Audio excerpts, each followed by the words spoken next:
sombre, assez profonde pour étouffer ce regard qui ne dort jamais. Elle est là, avant même tes pensées, dans le silence entre deux battements, dans le vide que tu refuses de nommer. Elle sait, elle voit, elle enregistre tout, sans trembler, sans oublier. Ta morale bâtarde, tes vices cachés, tes petits arrangements avec l'ombre, rien ne lui échappe, rien ne se dissout. Elle ne parle pas fort, mais elle ne se tait jamais.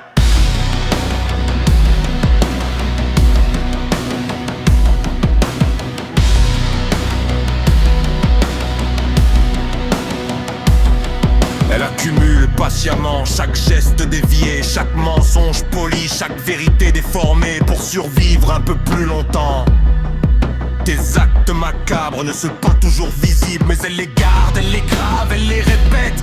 Le poids de tes péchés ne tombe pas du ciel, il pousse de l'intérieur, il gonfle lentement, il déforme ta respiration. Tu peux détourner les yeux, mais elle te regarde encore. Tu peux fuir le monde, mais elle t'attend déjà. Ta conscience est victime parce qu'elle subit ce que tu refuses. Ta conscience est juge parce qu'elle mesure sans pitié. Ta conscience est bourreau parce qu'elle n'oublie rien. Et quand tu refuses de l'écouter, quand tu l'étouffes sous le bruit, sous la fuite, sous les illusions, elle ne disparaît pas, elle se transforme. Elle devient nuit, elle devient forme, elle devient présence. Et elle commence à te parler autrement. Alors viennent les cauchemars.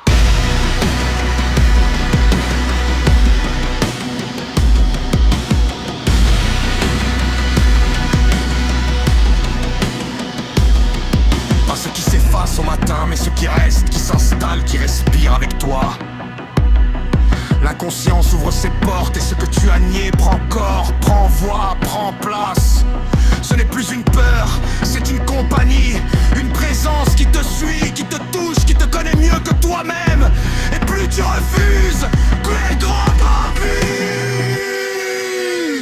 Ta conscience pue la mort, parce qu'elle enterre ce que tu refuses de regarder.